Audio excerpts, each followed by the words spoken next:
Today on Sekulow, it's a jam-packed show with Congressman Jim Jordan, Secretary Mike Pompeo, and Senator Marsha Blackburn. We'll talk about a lot of issues today on Sekulow. Keeping you informed and engaged, now more than ever. This is Sekulow. We want to hear from you. Share and post your comments or call 1-800-684-3110. And now your host, Jordan Sekulow. Welcome to Sekulow. It is a jam-packed show. In the next segment of the broadcast, we're going to be joined live by Congressman Jim Jordan. He is fighting for you, specifically on this issue. We're going to be talking about with the Department of Justice labeling parents as terrorists because of that whistleblower who put out that message from the Assistant Director of Counterterrorism at DOJ, the Assistant Director of Criminal at DOJ, which was in conflict with what Attorney General Garland's testimony was the day after that memo was written. And so there's questions about his statements to the House Judiciary Committee where Congressman Jordan is the ranking member. So he'll be joining us. Then in the next segment, we'll be followed by Secretary Mike Pompeo. We're jumping right into Iran. He's got a new piece up at aclj.org today on that very issue.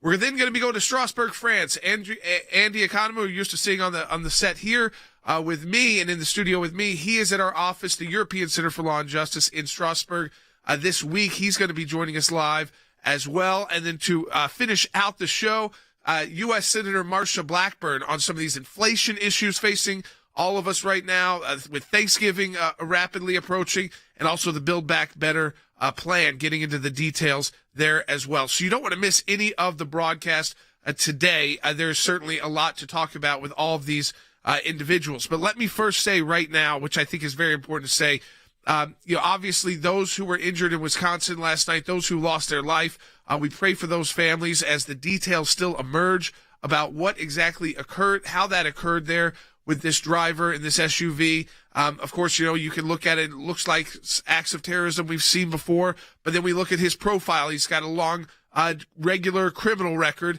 And in fact, one of the reports looked like he may have been fleeing the scene of another crime. So was he trying to flee and ultimately, now responsible for this loss of life and so many injured, including, children. So that was just horrendous. I think it's a reminder, one, to, still be vigilant these holiday seasons as we kind of come back out to the streets and we celebrate together in more public settings and more open settings, knowing, one, there's still bad guys out there, and there's still criminal actors out there. And I think that, for the last year and a half or so, when we were not gathering that kind of way, you start kind of losing your street smarts a little bit because just depending on where you live and if you're in a town in Wisconsin, again, you were just happy probably to be celebrating again together. So unfortunately that happened on an event celebrating the Christmas holiday. But we'll provide more details. It needs to develop. We need to take a seat back to wonder, was there any motivation here? Was it the wrong place, the wrong time, fleeing a potential knife attack? So I didn't want to forget that in today's broadcast. I know we've got a lot to talk about with a lot of different individuals. But right off the bat, I did want to discuss that. That's the information we have right now. I'm sure there will be more information about this individual as the days go on. But what we do know is he has a very long criminal record, just was out on bail, and looks like he may have been fleeing the scene of another crime. But that doesn't take away from the harm. That doesn't, the loss of life on this holiday season, very tough for those families. So let's all pray for them, especially as we gather around Thanksgiving table later in the week and give thanks because, again, that can happen to anybody, anywhere, at any event you go to, and it's part of, again, unfortunately, kind of what we have to deal with as a nation. Thankfully, we haven't seen this widespread attacks, things like that, and hopefully we don't get to that point. But let me just switch gears here, so we'll continue to follow that. But we've got Congressman Jim Jordan coming up next to get right into this issue about that. Has the AG responded? What's the Department of Justice said? I mean, he is the ranking member of the House Judiciary Committee. They need to be responding. So he'll be joining us next. Then Secretary Mike Pompeo from our team on Iran. There's developments there. He's got a new piece up at aclj.org. Remember to support our work. We have our matching challenge throughout the month of November. You double the impact of your donation at aclj.org. This is a great time to donate. That's aclj.org. We'll be right back with Congressman Jordan. I can't imagine any circumstance in which the Patriot Act would be used in the circumstances of parents complaining about their children, nor can I imagine a circumstance where they would be labeled as domestic terrorism. Lawmakers released an email yesterday from an apparent whistleblower, which alleges the Department of Justice is using counterterrorism measures against parents, contradicting last month's testimony by Attorney General Merrick Garland. The FBI created a threat tag to track school board incidents and track parents themselves. The FBI releasing a statement attempting to defend the practice, but it may be doing more harm than good. Quote, a tag is merely a statistical tool to track information for review and reporting. The FBI has used tags to track everything from drug trafficking to human trafficking, and now, I add, parents. This brings us back to the days of, Hoover and McCarthyism, that essentially labeling good, honest American citizens are now being vilified and basically tracked by our own Department of Justice. The memo says the task force involves the Counterterrorism Division and the National Security Division of the FBI. The Patriot Act is the primary tool used by those divisions. If you read that leaked email, what you see is that they are drawing up lists of crimes. They're saying, is there any crime that we could go after these parents for? Is there anything that we could prosecute them for? Federal crimes we're talking about. They're definitely trying to target parents. It does contradict Garland's sworn testimony. When I first read this memo, I thought, this is no different than what the IRS did just a few years ago when they had remember the BOLO list? Be on the lookout for these kind of organizations using these kind of words. And they had a list of American citizens just like the FBI is doing now. So he either didn't know, which is terrible, or he misled the committee when he came in front of us, and we need to have him back, plain and simple.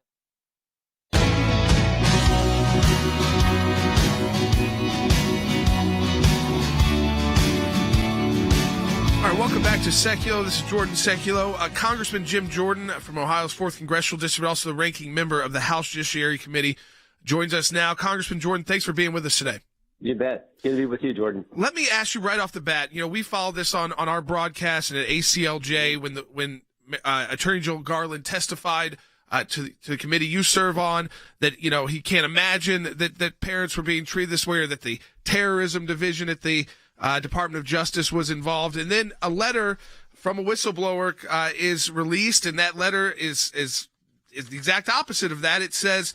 It's actually signed by the assistant director at the DOJ on counterterrorism and the assistant director of the criminal division. We started learning about tags, which I know is like a flashback for us in the ACLJ when it comes to those BOLO lists from the IRS and fighting back this targeting of American citizens, just trying to, again, engage the process. We always tell people, Congressman Jordan, the place to start is usually the school boards. I mean, that's the place to start in your communities. But let me ask you this first. You sent a letter to the FBI director and to Attorney General Garland. What else? Have they responded yet? And have you gotten any sense of when they'll respond? No, they haven't responded, but they need to, because as you point out, Jordan, Merrick Garland testified in front of us and said, we were not in any way treating parents as domestic terrorists. There was just one problem with that statement. One day before that, there was an email sent from the Counterterrorism Division of the FBI to special agents in charge, FBI agents around the country, saying just the opposite, saying put a label, put a tag, put this terrorist tag, this threat tag on parents. So Merrick Garland needs to come back in front of us. And I tell you, the first question I would ask him is, what's the number? How many parents now have this label, this tag associated with their name? How many? What's the number? And so, we need to talk to these guys, because they got caught going after moms and dads for simply standing up and saying, we don't want this CRT, this racist hate America curriculum taught to our kids. This was like when we were fighting the IRS. It was when we got on that BOLO list finally, and you realized the amount of people that were being caught up in it. It was just outrageous. But when we look at this, I mean, it takes it even a step further, because these are just individual parents. They're not organized in any kind of way. Showing up at a meeting that they're welcome to be at. And if there are real problems, local law enforcement can handle that. I mean, that's like common sense. If you're a bad actor there, and you're making real threats, or you're causing or violence or disruptive, not following the rules, there's people there to handle that. That's not what we're talking about. We're talking about the parents who just might be a little upset and might be in disagreement. But so at this point, Congressman Jordan, as a member of Congress, chairs this committee, or as the ranking member on that committee, you don't know yet. We don't know yet how many parents have received that tag. We don't know. What we do know is it needs to stop. Understand the organization that was the catalyst for this, the National School Board Association, sent their letter on September 29th to President Biden asking for this to happen. And then, of course, 5 days later, Merrick Garland does his memorandum to the U.S. attorneys around the country, all 94 U.S. attorneys districts, implementing exactly what the School Board Association asked for. Understand they've apologized.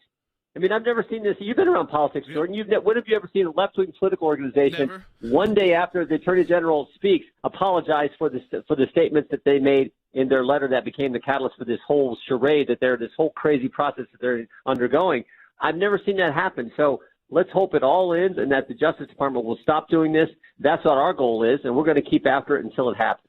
What do you think? If they came to you and said, hey, we're sorry, would you trust them on that, or do you think it needs to be more than an apology? We need some more info here, because they opened this door up by denying it and saying he couldn't even imagine this being the case. And then there it is. The lead of counterterrorism is sending this letter around the Department of Justice and the FBI. I actually think it's worse, Jordan. I don't think that the letter was actually what started it. I think the letter was just the pretext for the FBI, for the Justice Department and the Biden administration to do what they wanted to do. Because we now know that before that letter on September 29, we know that the School Boards Association was in communication with the White House for 3 weeks prior to that letter being sent. So I think actually the letter was just the excuse, just the pretext for the Justice Department and for the Biden administration to go after parents, because they didn't like parents speaking out against this left-wing curriculum that they want taught across the country. So I view this letter almost like the dossier in the Trump-Russia. The FBI knew the dossier was bogus, but they needed something to do what they wanted to do, which was spy on President Trump's campaign. Same thing here. This school board's letter was just something that the Biden administration needed to give them the excuse to go after moms and dads, and that's what they did. That's what makes this so wrong, even more wrong than we initially thought, and why it has to end. And very similar to that Tea Party situation, because I read in the whistleblower release that came out from the Criminal Investigation Division, the Counterterrorism Division of the FBI, they did the same thing that Lois Lerner was working on with the FBI and DOJ, which is there a federal nexus to somehow we can, and that goes to, is there federal violations? Can we investigate? Can we charge someone? What's the motivation behind the criminal activity? It's all about, ultimately, Congressman Jordan, it's about silencing. They want to find one person they can file a criminal charge against. If they can do that, they think other parents will stay away and keep silent. Yep, it was all about chilling the speech of moms and dads. But here's the good news. It backfired. Yep. Instead of chilling speech, what it did is fired parents up. I've said many times, no bureaucrat, no lobbyist, no one will ever beat a mom on a mission. And what they did is they fired up moms and dads around this country. We saw it display itself in the election of Glenn Youngkin as the next governor of Virginia. We're seeing it play out across the country. Courage is contagious. And what they did is they just fired up parents, and parents says, nope, I don't care what you do. You're not stopping me from doing what I think is best for my son or my daughter. And that's exactly what we see on display. So this all backfired on them. So much so that the School Board Association actually, as I said, apologized for the initial letter that kind of was the pretext for the FBI doing what they're doing. This should be like a massive red flag. I know it is to our audience, but to the American people, because, if the Biden administration can label these parents as domestic terrorists for showing up and actually engaging civic duty when they feel like their students aren't being taught the right thing, or just speaking out about curriculum and those kind of issues, trying to protect their children. I mean, if you can start labeling people as terrorists for that, you can start labeling any kind of grassroots activist they disagree with. Yeah. But that's the way it is today with the left. Today's left doesn't believe in the First Amendment. I mean, it used to be that you could have a real debate, and the liberals would say, "Oh, they believe their stuff. We conservatives believe it." We'd have a debate and see who wins the vote, and you move on to the next issue. Not today. If you don't agree with the left today, you're not allowed to talk. And if you try to talk, if you try to speak, they're going to call you a racist. They're going to call you names, and they're going to try to cancel you. And that's exactly what the administration tried to do. They tried to call parents names. They tried to cancel parents, and parents says, "We're not having it. We're going to do what's best for our kids." And like I said, it completely backfired on them, as was evidenced by the Virginia election.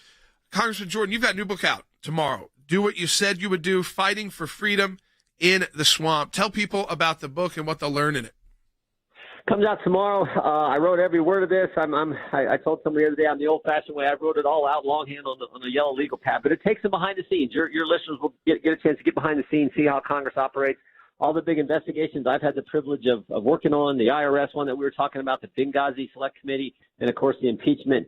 And then I really try to give them a flavor of the interactions I had the privilege of having with President Trump, who more than any official, Jordan, more than any president in our lifetime, did what he said he would do. And so I think your listeners will enjoy it. It's a quick read, 250 pages, but they'll get a kind of a behind-the-scenes look at what it's like in Congress, and particularly with the Freedom Caucus. I write a lot about how we started that group and how our mission is to do what we told the American people we were going to do and fight for them. Let me tell you something, folks. If you were going to buy a book about getting inside Congress, these battles and conservative battles inside, there's no better author than someone like Congressman Jim Jordan to be putting this book out for you.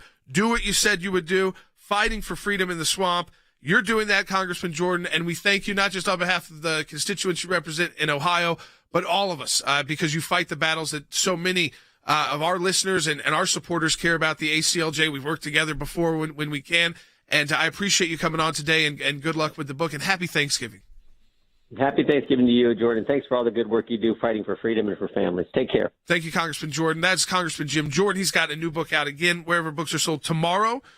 Do what you said you would do, fighting for freedom in the swamp. As you said, it's a really inside look from a conservative fighter who's inside those battles, inside those committee rooms, in the back rooms, and again, from different perspectives. And I think that, again, if you're someone who listens to our broadcast, those kind of perspectives are priceless, because you get our perspective of it. You know, we were at the impeachment trials, the attorneys.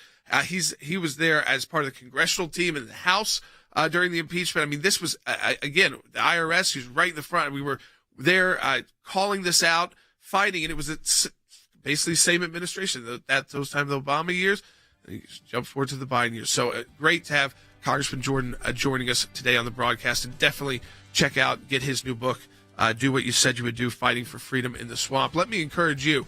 Secretary Mike Pompeo is about to join us. We're going to go to Iran in the next segment of the broadcast. If you're watching this broadcast, share it with your friends and family. And again, I encourage you to do that. Click that share button.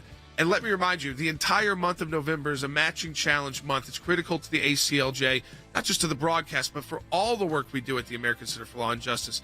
If you can support the ACLJ today, and you're able to do so financially, and again, if you're able to do so financially, you can double the impact of your donation by being part of our matching challenge and donating today at aclj.org. We'll be right back with Mike Pompeo.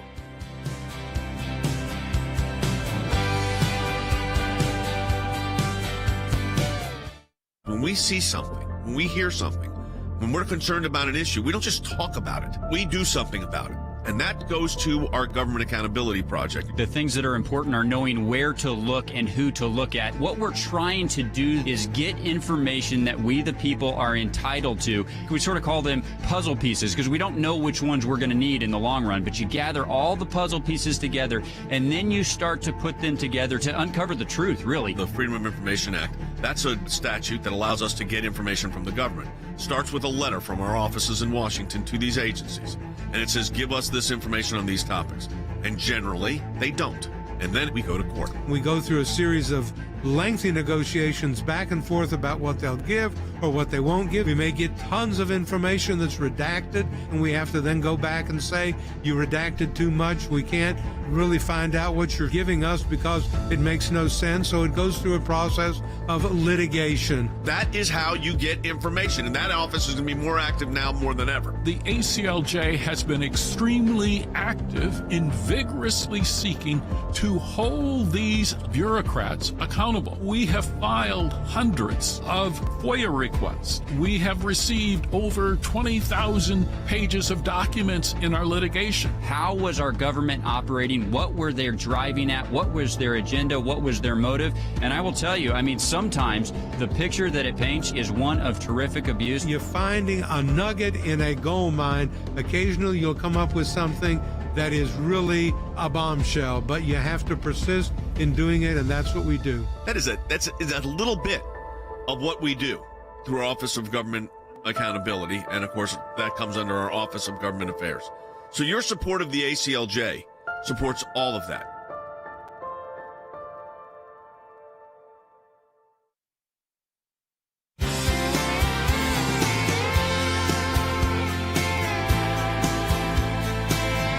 back to Sekulow. It's great to be joined by Congressman Jim Jordan. We're now joined by former Secretary of State Mike Pompeo, our senior counsel for global affairs.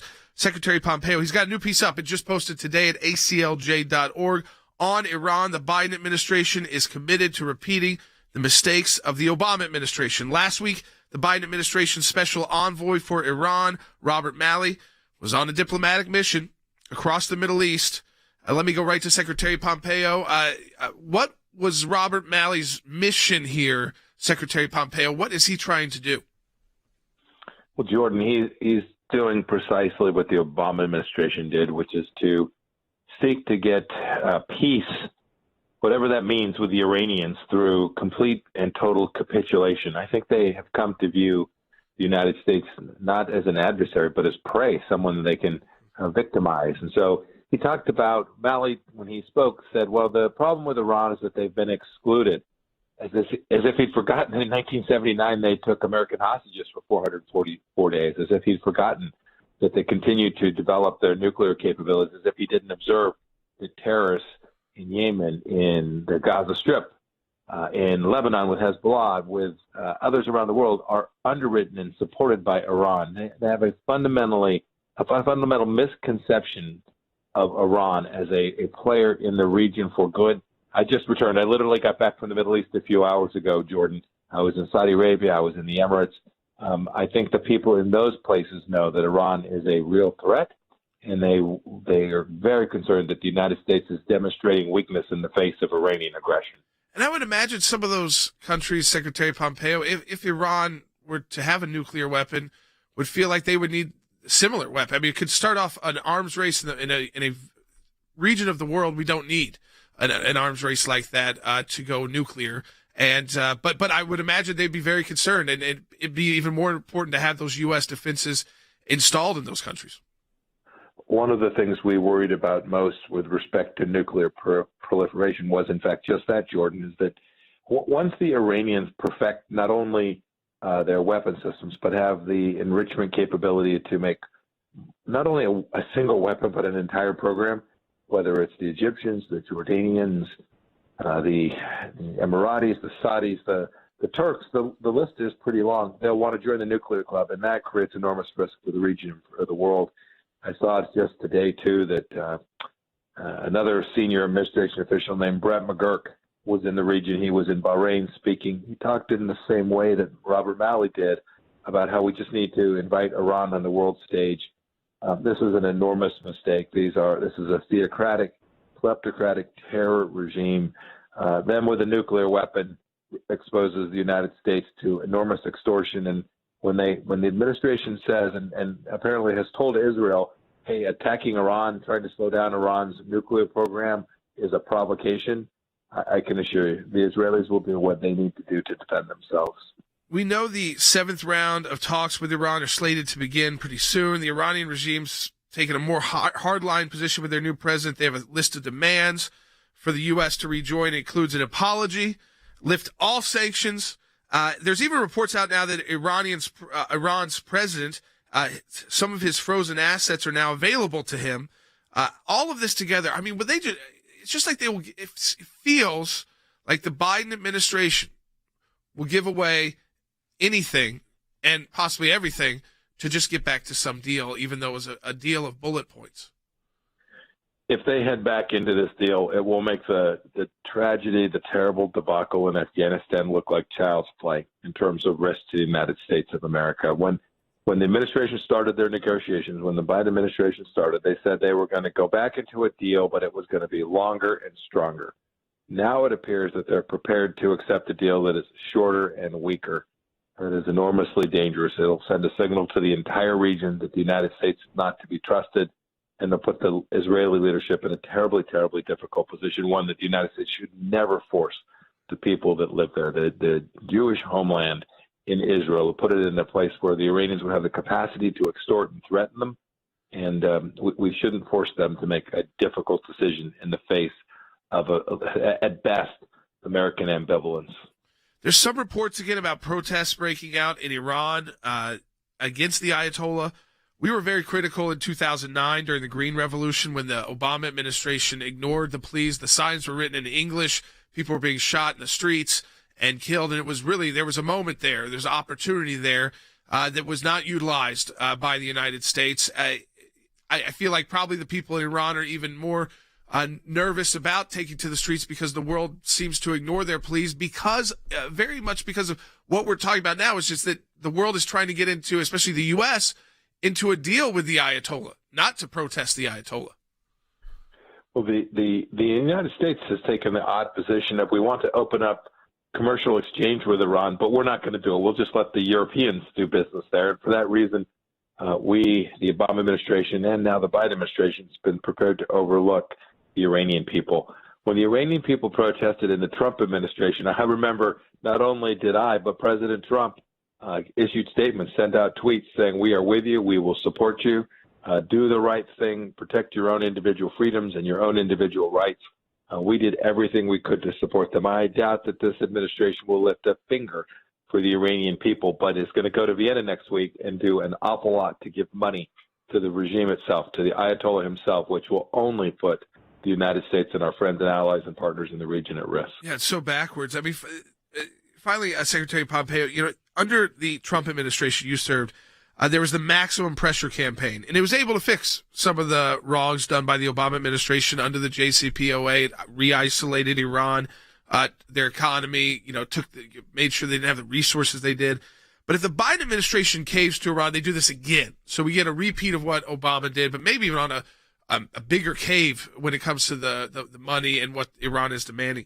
Can a future administration still salvage this situation, or is it too late and we end up in that arms race situation in the Middle East that we're so concerned about? Well, I hope not.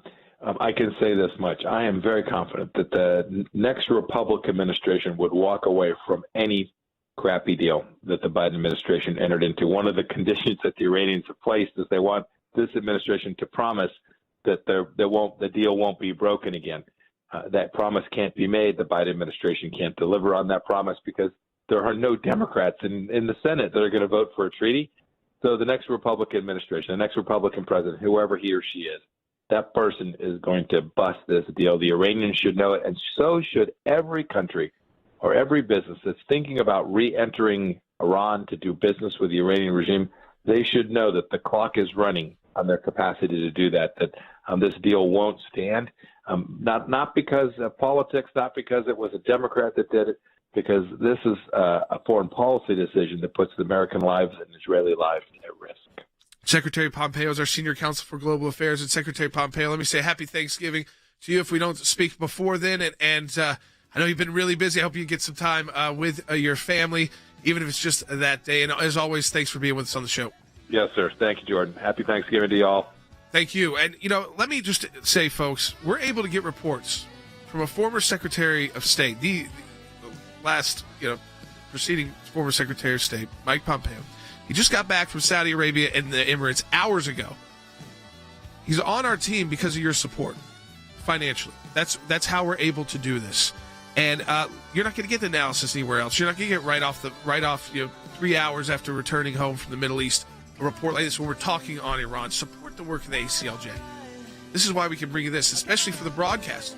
At aclj.org, double the impact your donation. Again, matching challenge throughout the month of November. Donate today. We'll be right back. Second half hour coming up, and it's jam-packed.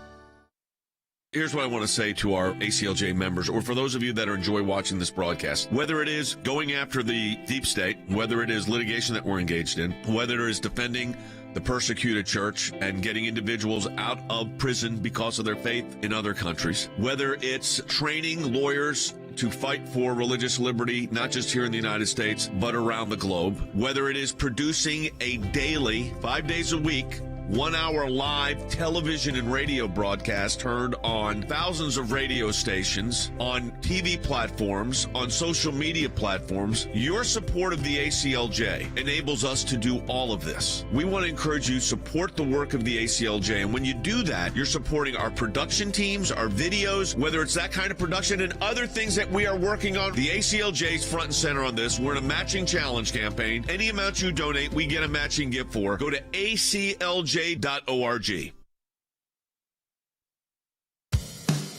Keeping you informed and engaged. Now more than ever. This is Sekulow. And now your host, Jordan Sekulow. If you do want to talk to us, 1-800-684-3110. I know it's a jam-packed show, and you may be thinking, I don't know if I can get through, but we do keep our phone lines open for you, 1-800-684-3110. Let me do a little recap. If you missed that first half hour, definitely go back and check it out later on. We've got the show up in multiple different ways. Even if you're listening in your car right now, you can go to YouTube, you can go to Facebook, you can go to Rumble, Periscope. It's available. So if you ever miss anything and you say, I want to go back and watch, it'll always be available later in the day. But we start off the show right off the bat, of course, talking about what happened in Wisconsin. It was horrendous. Still more details coming out about the individual. Really more praying for those who lost their lives at this Christmas celebration, those who were injured. Let me also just say that what we know about that person is that they have an extensive criminal record, and they may have actually been fleeing from another crime. They were just out on bail. And so that's one of the stories out there. So as more develops there, we're not going to rush to judgment and say this is definitely terrorism, though it certainly terrorized that community. But whether it's tied to anything like that, it looks more like someone with just an extensive criminal record, but you don't know yet. We reserve judgment on that right now. And again, I think it's just a reminder as we all kind of re-enter and large events and come together that at the end of the day, we keep our street smarts. I know it's been a while. For some folks, depending on where you live in the country, it may have been a while. You may still not have really gathered together in large events. But as we start to do that, and that's part of being a human, we want to do those kind of events and be at those kind of events, that we retain, our street smarts and a reminder that, when you come back, just the way you lived before, which is, again, it can kind of feel overwhelming when you start attending these first events. Unfortunately for these folks, ending in tragedy. We'll stay up to speed on it. So we were with Congressman Jim Jordan on this issue of targeting parents because they attend their school board meetings, and how the Attorney General came to his committee, testified. He couldn't imagine that counterterrorism unit, the FBI, would be involved in this. Then we get a whistleblower letter that the day before his testimony that they are, and they're tagging, just like the Be on the Lookout list. They're tagging individual Americans and trying to tie them to these kind of basically put them in the criminal process, see if they can bring a criminal charge. That's their ultimate goal. How can they silence speech? I think Congressman Jordan's right. They have instead encouraged more people to speak out. It's really just the beginning of this issue there. So it was great to have him on. Then Secretary Pompeo joined us on Iran. Coming up in the next segment, Andy Economou, who you're used to seeing in the studio with me here, one of the senior counsels at the ACLJ, is at our office in Strasbourg, France. And he's going to be joining us via video as well. So if you're watching, you get a little peek inside there. The European Center for Law and Justice in Strasbourg, France. Andy is there now, so we'll get an update too on our work in Europe. And then on the final segment of the broadcast, we're going to be joined by U.S. Senator Marsha Blackburn. So if you thought, the first half hour was packed, second half hour is packed. If you do want to try and talk to us on the air, this would be the time to call 1-800-684-3110. That's 1-800-684-3110. And let me, so it does appear now that the driver suspected of killing those individuals in Wisconsin was speeding away from a knife fight. So that's what official reports are now saying. So like other criminal activity, and just ended up speeding right into people, and so unfortunate and tragic there. So that's the latest on that story. Let me encourage you. We've got throughout the month of November a matching challenge. Just to explain it, what it means: a group of donors comes together and they say, you know what, we want to encourage new donors and people who maybe have donated in the past, or regular donors, but we're going to match their donations. So if you donate $50 right now at aclj.org, those donors are going to match that, which means it's equivalent of like $100 for the ACLJ. To get them to match the donations, of course, you have to take the first step in making a donation. They only match the donations that come in. So you're that first step in this action. And so if you're in a financial position to do it, and I always say that, I mean, again, if you're financially able to, and you're in that situation, you're thinking about where to donate. I mean, today's show is a great example of all the different kinds of work we're doing in the U.S. and around the world because of your financial support. Donate online at aclj.org. Double your impact today. That's at aclj.org. We'll be right back with a live report from France. In my time in service, both as the CIA director and the Secretary of State, I watched the good work that the ACLJ was doing here in the States and all across the world. The ACLJ's work at the UN, overseas with the European Court of Justice, is incredibly important. We have on our team lawyers, non-lawyers as well, that are policy experts. They're all engaged in foreign policy issues. We have been focused on protecting the nation state of Israel, particularly before the United Nations. We don't shy away from the battles that are going on at the UN and just complain about them. We actually try to go in and do something positive and actually affect change. The risk of a incomplete or unsolid relationship between the United States of America and Israel is real. Israel is very important to the ACLJ, and we will always fight for Israel's rights. We had a series of cases at the European Court of Human Rights, primarily dealing with religious liberty. And as Secretary of State, I saw this too.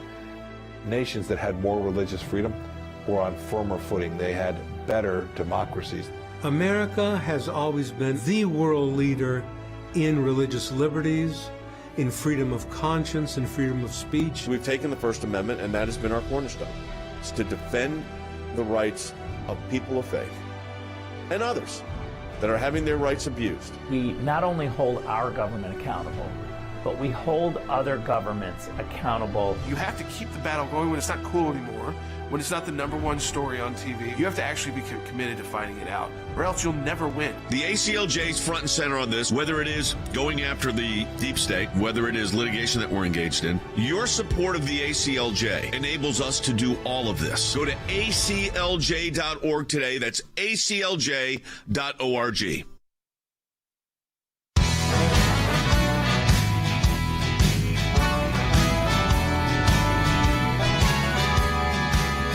Welcome back to Sekulow. Joining us in the next segment of the broadcast will be U.S. Senator Marsha Blackburn, talking inflation, talking about this reconciliation. Now, she's in the Senate. Now that that's out of the House, get some more information there.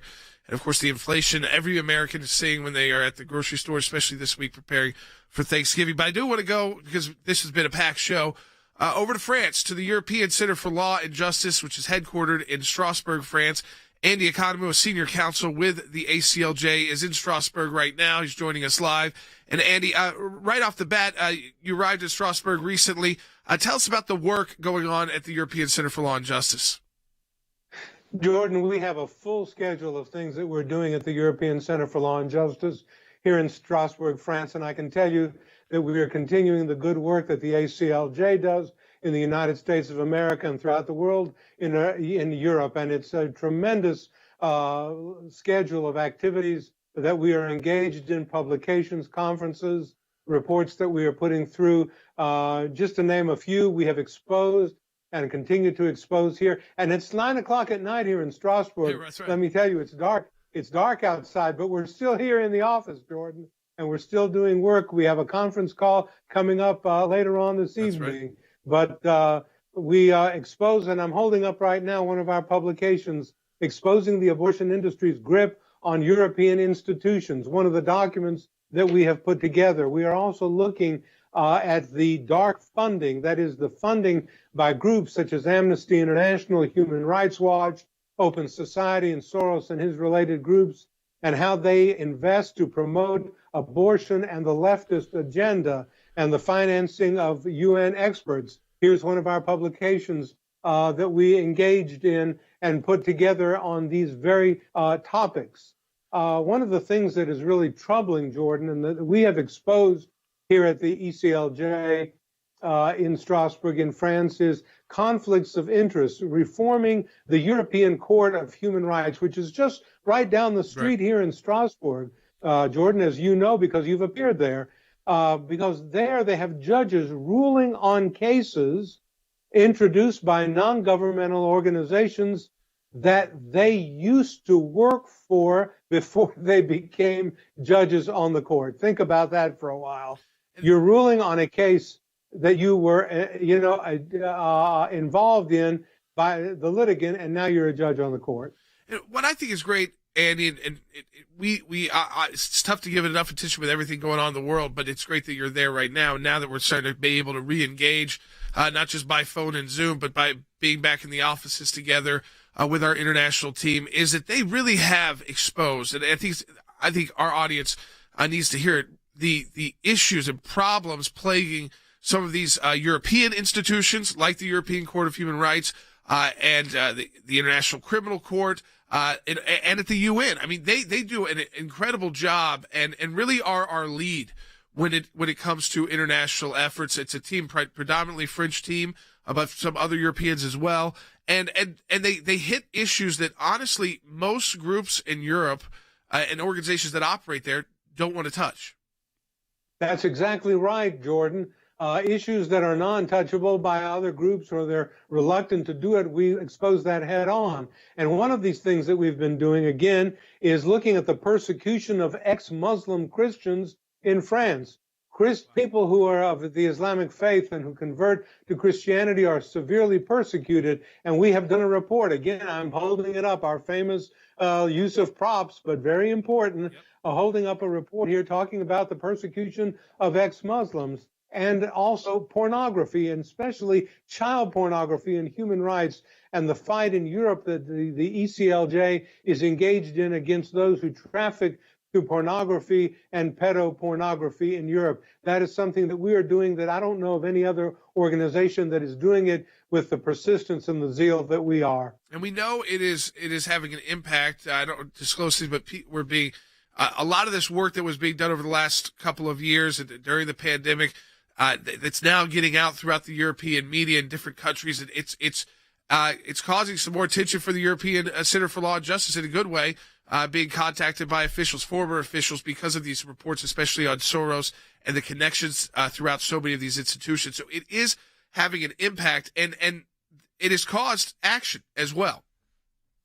Well, it has, Jordan. So many of these people who hear us on radio in Europe, because we have a radio program that our friends Gregor and Christoph, who work here at the office, put on every week. And as a result of one of our radio broadcasts, Gregor told me that a consul general, and I'm not going to say what country it is, but it's an Arabic country, contacted him and wanted to come into his office and talk to him about what we had exposed on that radio program. That's a pretty big thing for a consul general of an Arabic-dominated country who heard something on the ECLJ broadcast to come in and say, I'd like to talk about it, and would you see me? And he came to us. So we are having an impact in Europe, and that's very important, especially in the countries along the North Mediterranean shore also, and the European connection between them. So we're having a tremendous impact in our European work through the ECLJ. Andy, I wanted to ask you this, too, just for perspective, because we kind of get conflicting reports about how things are in Europe with COVID, too, and things like reopening and closing back. What is it like? Like, if you were Strasbourg is the Christmas capital of the world. You know, this is a time where they're preparing for, you know, the decorations and lots of people. Are people going to be out like that again this year? Or are they not sure? What is it like? Well, the Christmas market has not yet opened in Strasbourg. Yeah. We hope that it does. I was in London before I came to Strasbourg, and I can tell you, you could not see the pavement in London for people. Yeah. I mean, people were out by the thousands, it seemed like, in Oxford Street. And France is open. France is wide open right now. You have to get a special health permit. Christoph engaged in that for us today so that we can go and eat in a restaurant. You can't just go eat in a restaurant. So it's having an impact, and it has a tremendous impact on travel. But we're seeing people persisting and going about their duties and their responsibilities, and we're helping and working very heavily for them to be able to do that during this time of pandemic, at least reduced pandemic that we're seeing in Europe. Travel is difficult, Jordan. It requires a lot of documents. It requires a lot of things that we ordinarily would not have done. You have been to Strasbourg. You have been to the Christmas market. Yeah. We hope to see it open in that fullness again. We don't know right now. It hasn't opened yet, but we'll see.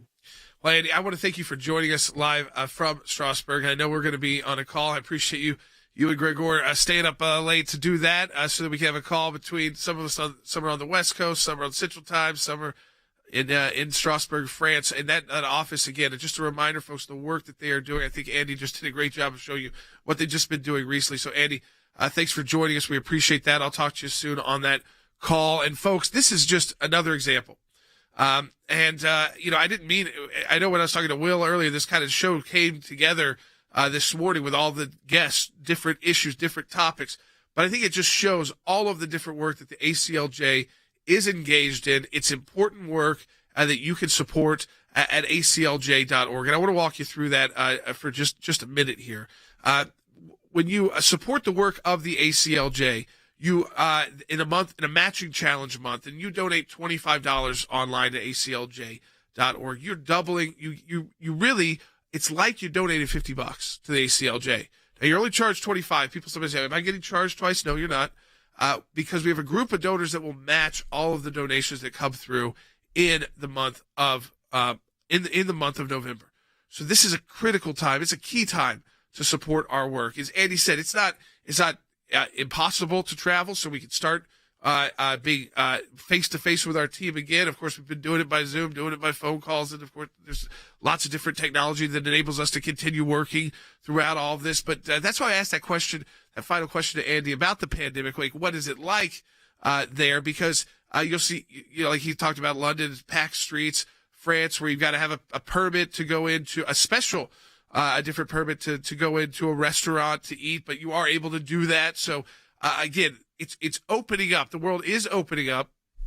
Let me just encourage you, and so you understand, we have offices around the world, but especially that office in Europe, which takes the lead at these international institutions, European institutions, and of course, the United Nations as well. Let me encourage you. We are able to do all this work all around the world. Whether it's for the persecuted, I mean, think about what Andy just said. It should strike a nerve.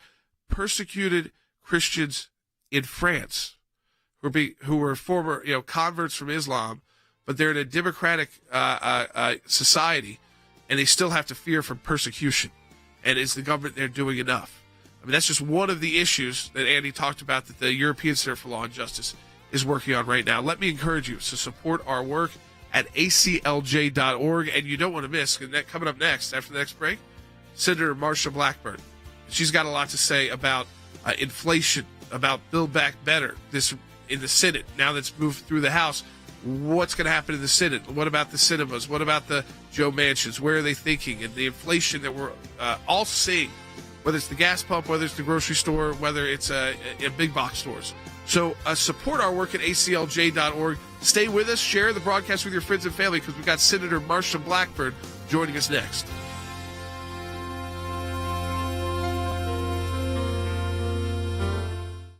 The big issue for Washington is U.S. inflation. It's hitting levels we haven't seen in decades. The U.S. Labor Department says inflation has hit a 31-year high. The Consumer Price Index spiking 6.2% for October, the largest inflation surge in more than 3 decades. The inflation rate soaring to its highest level in 30 years. Costs are going up everywhere, from the grocery store to the gas station. Just in the past year, a gallon of milk has climbed 28 cents. A pound of ground beef up 66 cents. While gas prices have soared more than $1, reaching levels we haven't seen since 2014. Used cars are also up 26%. Natural gas up 130% from a year ago. Heating oil up 59%. And prices could move even higher as the months get colder. We also know that as our economy has come roaring back, we've seen some price increases. Some folks have raised worries that this could be a sign of persistent inflation. But that's not our view. They don't want to admit there's inflation. And you really should talk to middle-class Americans and working-class Americans, anybody that fills up their tank of gas. This matters. There's nobody suggesting there's unchecked inflation on the way. No serious economist. Inflation is reported year to year 6.2% increase. But since Joe Biden has become president as of January 20th, inflation has hit 7.4%. That's the highest in 40 years. That means that every American is having to spend more just to put food on their table. It's unacceptable. This inflation is a lot worse than people think. It is not transitory. And trust me, the little people like my parents and Lowry's parents, they're going to suffer because it's inflation is a regressive tax. It hits the poor people hardest of all.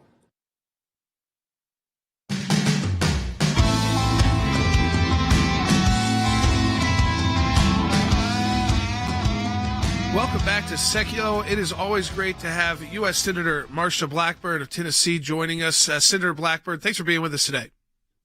Delighted to join you. Thank you. First, Senator, we're heading into the holiday season. American people, the families are, the budgets are a little strained, a little to say, maybe more strained than that, because of policies in Washington, D.C. It's exploding inflation. It's hitting everybody, and how hard it's hitting you, you're still seeing it. I mean, you see it. We all see it at the gas pump, the stores, and preparing for Thanksgiving, traveling, all of that.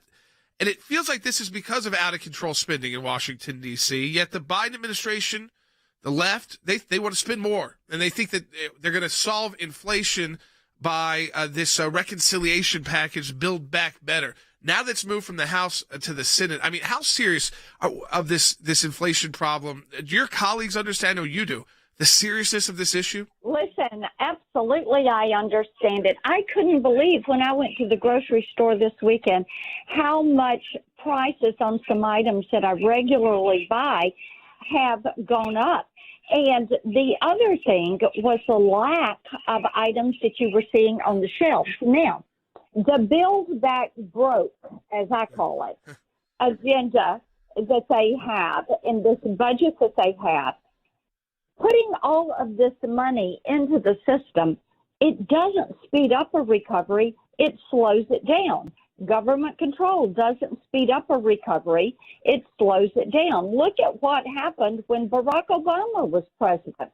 They kept pushing government money out there. Indeed, they doubled the national debt during their 8 years, and they doubled it. And what did we do? We had the slowest recovery in history. It did not turn around until President Donald Trump took the oath of office, and then people said, thank goodness, we've gotten rid of that. We've gotten rid of the higher taxes and the overreach. This is somebody who's going to do something about the economy. He did. We had the best economy going prior to COVID hitting. And this recovery that Biden is trying to engineer is trying to spend his way out of this. You cannot spend your way out of this. So, Senator Blackburn, why? It just seemed like the administration, the poll numbers taking, and I know it's not all about poll numbers, but when you start hitting into the 30s as a president, as a leader, you know something's not right. But yet it seems like they just won't engage this. They're whether they're ignoring it or treating it like it's really not a problem. Like for middle class Americans, some of them are saying, well, it really affects the wealthy the most. I mean, no, that's not who's affected by inflation the most. It's people who need to fill their tank of gas, and if it goes up a couple of bucks, that's a big deal. If an item at the store goes up $1 or $2 that they buy regularly for their family, and they may buy a lot of, or it's not even available, it's a big deal.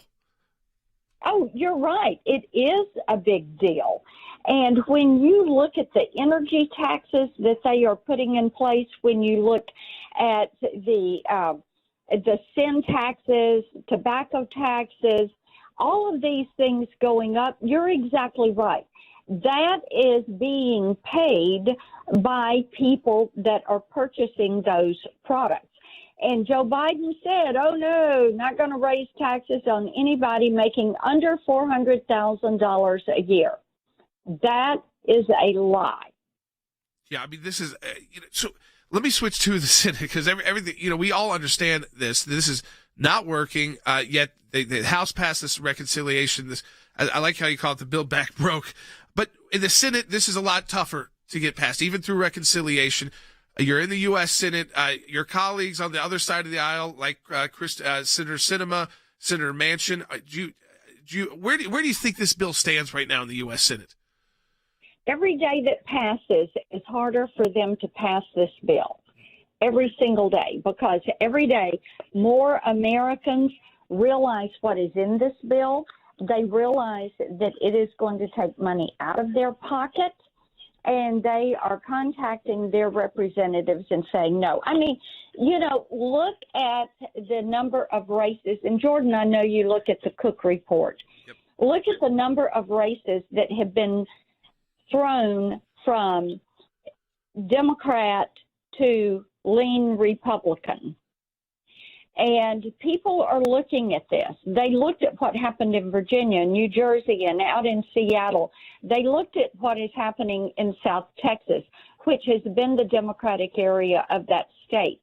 And now they're electing Republicans at the local level, and people are realizing you can't support Joe Biden and what even Beto O'Rourke realizes you can't support Joe Biden. Yeah, they want their distance from him and this administration. And, the when you do look at the number of races that are now in play, it's like the double amount of races. I mean, in states, like you said, Senator Blackburn, that have not been states where Republicans have been in play, especially even in some statewide races, potentially in the Senate and other races like that just haven't been there. And because of what the Biden administration has done or hasn't done, we've gotten this situation. Now, there's a tough issue coming up, and that's the Olympics as well. I know you've been outspoken about this issue. You got Chinese athletes disappearing, and maybe they're there, but we don't really get proof of life. This is a difficult call, because I understand, our athletes, they've been training for this, and it's, they've experienced delays. So, on the one hand, I understand their issue, but also you're concerned that they're going to a place that's dangerous. That is, this is the country that originated COVID, whether intentionally or not. Whether lab leak or not, that came from there, and they're disappearing athletes. Well, all of our pandemics in our history, well, let me say it like this: the pandemics we have faced in the past 30 years or so have all come out of this region of the world. Now, for us to send our athletes to Beijing when we know what they have done with COVID, when we know that Peng Xiao, the athlete you're referencing, the tennis star, yes, that they disappeared her for a couple of weeks. And then they brought her back because you had the World Tennis Association, you had the Olympics, everybody saying, hey, wait a minute, what's going on here? So when you know these things are happening, then of course, I think it's wrong to send our athletes. Senator Cotton and I have done a letter to the Olympic Committee recommending that our athletes not go. Our president should be strong and resolute and should say, we're going to host the Freedom Games, the American Freedom Games, and we're going to invite countries to come here because they're going to be safe. They won't be attacked. We're not going to try to infect them with some virus. We're going to allow them to compete, and we're going to celebrate the competition.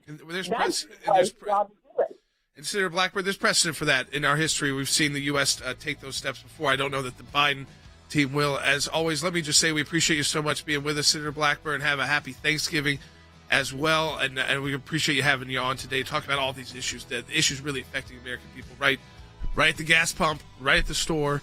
And as Senator Blackburn said, the longer it goes, the tougher it is for them to actually pass this. I like what you called it, the Build Back Broke plan. So, but we're going to watch it carefully. We'll bring on Senator Blackburn again and keep us updated, keep you updated as well. But always appreciate her joining us. Let me encourage you, support the work of the ACLJ. They're a matching challenge through the month of November. You can double the impact of your donation at aclj.org. We'll talk to you tomorrow.